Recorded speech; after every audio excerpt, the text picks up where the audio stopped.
Functions, these are the last functions that we are going to look at. So chapter 4 will not be on this test, of course. Please finish up all your homework before you take the test on Sunday. And I will, as we get closer to Sunday, I'll have some information for you. Okay, so chapter 4 deals with exponential and logarithmic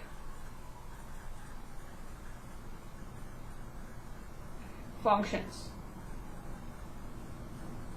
Our last two functions this semester. And I know this is sad for everyone, but this virus that we are facing follows an exponential function. So you will see why and how it spreads, how fast it spreads. Okay.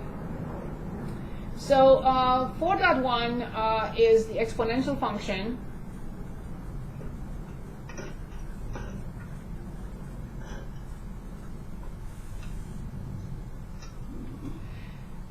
The exponential function, like for example, if we talk about the square root, we call it square root because it has a square. This one, thank you. This one is called the absolute value because it has the absolute value. Why do you think this function is called exponential? Well, the answer is it has an exponent. And even more, the exponent is the variable. That's why this is called exponential. What about this little a?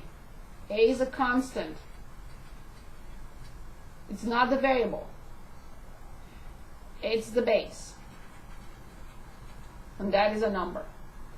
What changes is the power.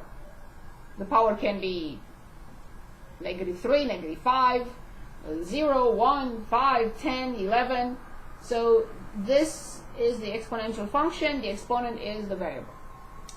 Okay, now I'm going to tell you an issue with this function. And what is the issue is, I'm going to ask, can I raise 1 to the 4th power, 0 to the 30th power, and -2 to the 5th? Are these possible? Can I raise 1 to the 4th power? Yeah. Can I raise 0 to the 30th? Yeah. Can I raise -2 to any power I want? Yeah. Excellent. However, these are not allowed for exponential functions.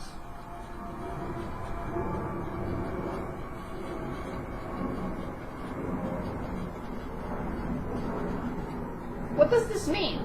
It means that this number cannot be 1, cannot be 0, and cannot be a negative number.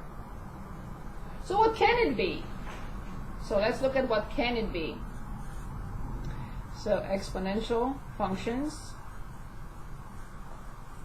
are of two types, with the base greater than 1 and the base between 0 and 1. As you notice, 1 cannot be the base, 0 cannot be the base, and the negative number cannot be the base. It's either greater than 1, not 1, a number from 1 up but not 1, or a tiny number between 0 and 1, not 0, not 1, and not negative. Okay, so that's all we know for now about the exponential function. That its base is restricted, either positive, greater than 1, or between. Okay, so obviously there are two shapes for these functions, for this function. So let's say one example would be, let's say 2 to the x power. That's the most usual, the very common simple base function, exponential function. And this one, again, a common one, is 1/2 to the x power. Of course, we are going to see two shapes. How come? Well, let me write back here. We have two shapes for this function, either with a minimum or with a maximum. we have two shapes for this function, either increasing with a positive slope or decreasing with a negative slope. Well, the same thing happens here. Two different shapes. Okay, so we want to graph them. Let's take a look at these two functions. One with a base greater than 1 and the other one with a base less than 1, between 0 and 1. So, like always, when we are asked to graph a function, what do we need to find first? For sure, the first step, first priority, always, before I even consider graphing.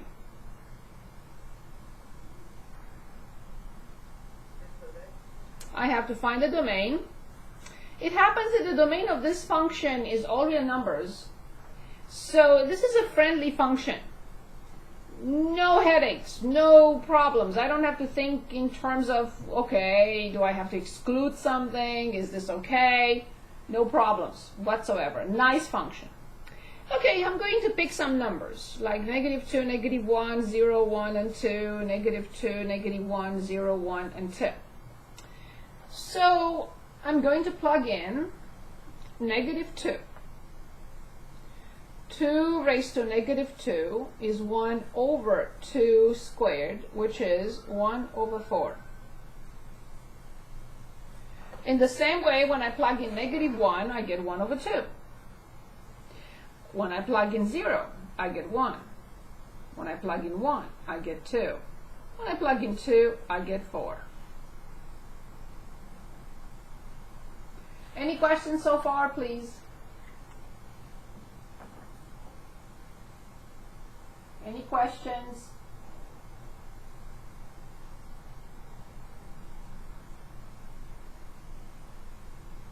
Okay, so the question now is, what about the end behavior?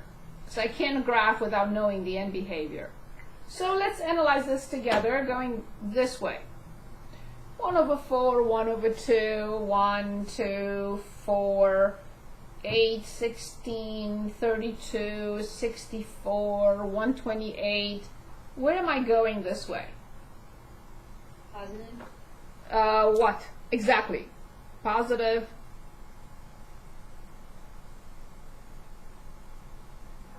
When I find the end behavior, I cannot write just positive, right? Infinity. Excellent. Very good. Excellent. Now let's go the other way.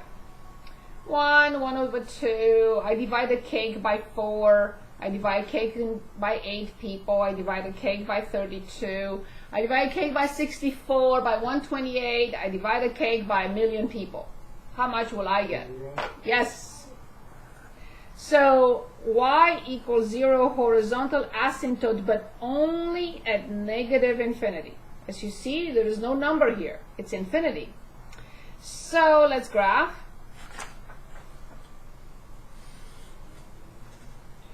I'm going to plot these points. So I have -2, 1/4. I have -1, 1/2. I have 0, 1. I have 1, 2. I have 2, 4.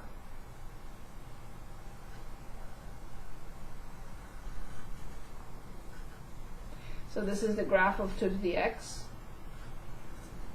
That is the reason why this virus, as I said, follows an exponential function with a base greater than 1, increasing tremendously, rapidly. That's why it's so dangerous.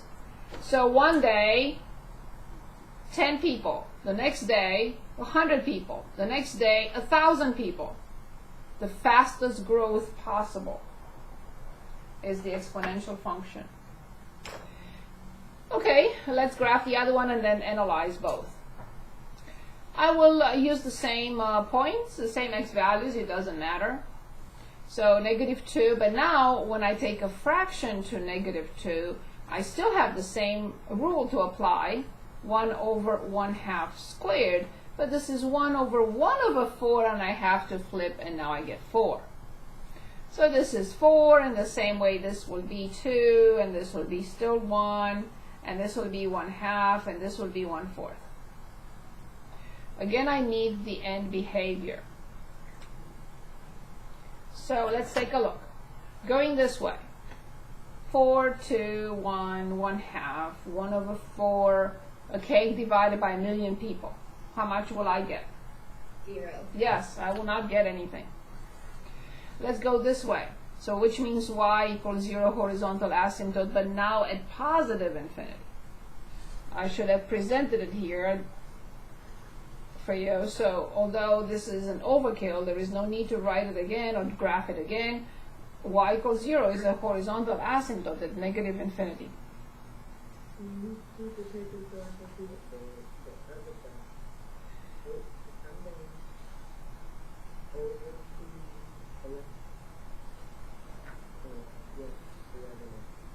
The other left, yeah. Okay, so now the other way will be 1, 2, 4, of course, infinity, and we are ready to now to graph the other shape. So -2, 1, 2, 3, 4, -2, 4, -1, 2, 0, 1, 1, 1/2, etc., etc. Here it is.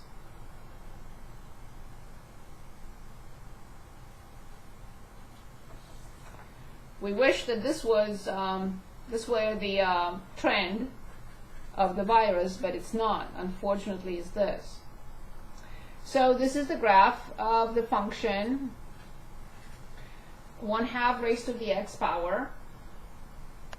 And now we are ready to analyze both. So, number one, we're going to just write the properties.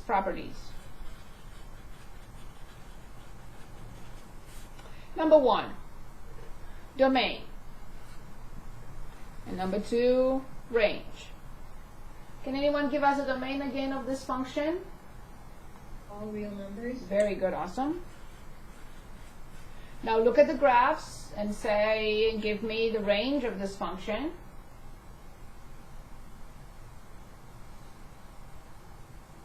0 to infinity. Very good.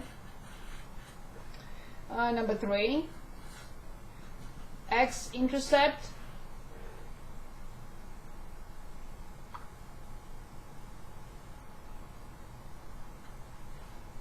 Look at the graphs and say 1. x-intercept none. You're way ahead of me. Y-intercept. 1. Yes, we're going to write it as 0, 1, indeed. All pure exponential functions, there are no transformations here. No transformations, just pure exponential function will always cross at 0, 1, always. If it's pure. If it has transformations, I don't know. I have to look at it. Okay, number three, decreasing or increasing. Do we enjoy number 5? Can get away with anything in this class. Thank you. I'm sorry. Yes, of course. Of course. My apologies. Okay, so let's look at the graphs and say which function is decreasing. 1/2 x is Yes, when the base is less than 1. When the base is between 0 and 1, the function is always decreasing. Unfortunately, this virus does not have a base, an exponential function does not follow an exponential function with a base less than 1, but with a base greater than 1. So that's why it's increasing. So whenever the base is greater than 1, the function is increasing. 6. Vertical asymptote.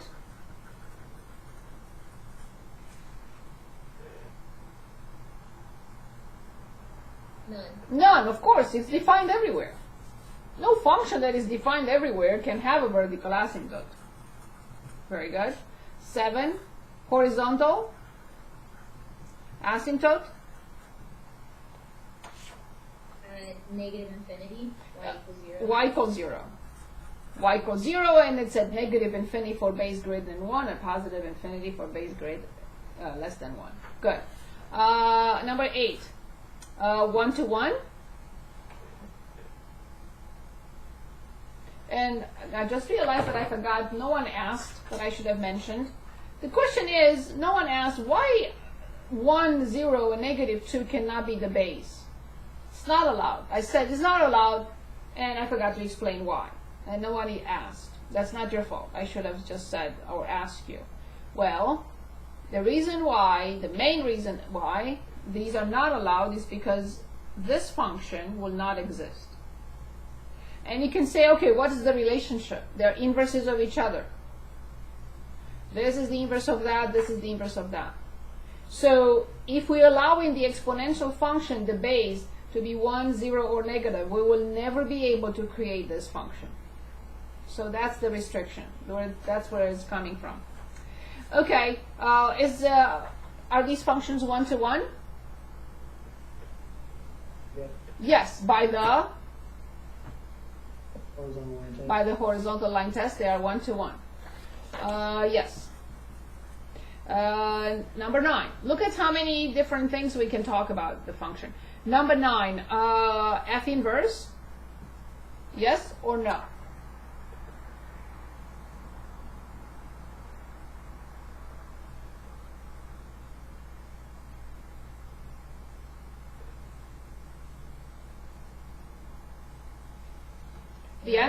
The answer will always be yes if the function is one-to-one. That guarantees the existence of F inverse. If a function is one-to-one, it will have F inverse. If the function is not one-to-one, it will not have F inverse. Okay, so let's say now, although we don't know much about, we don't know anything actually at this point about the inverse function, I still would like to graph it. When we graph a function and its inverse on the same coordinate system, what do I need to graph first? For sure, always, if I graph them on the same coordinate system. The line of symmetry. Thank you very much.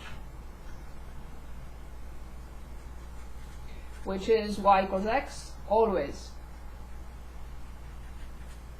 For the function and its inverse. Great job, thank you. And now, can anyone give us a couple of points so we can graph the inverse?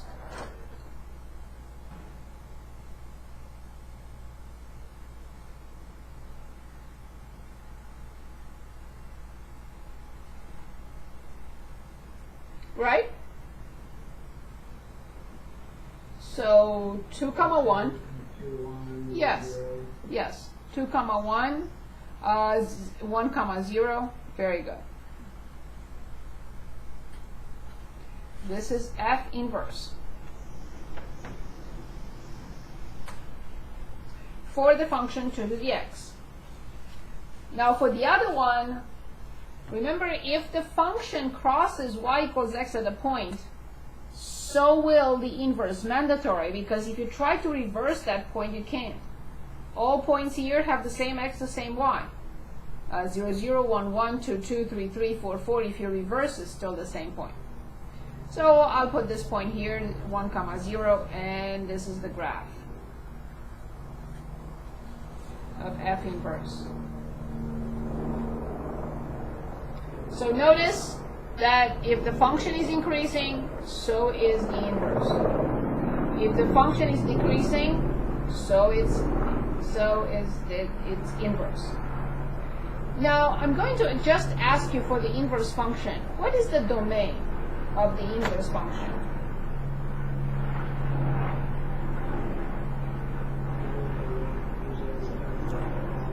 Exactly.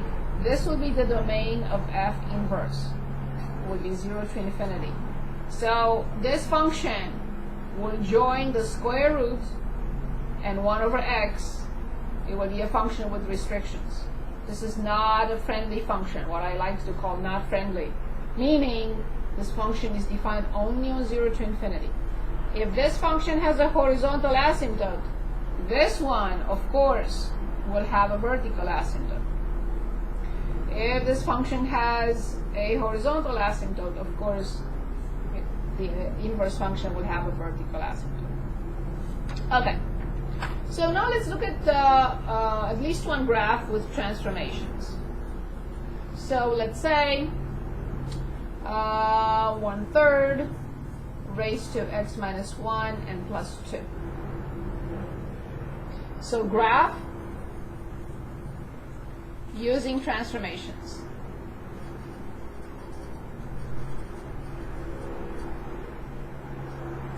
Graph using transformations. Let me stop and for a second and start another video. Because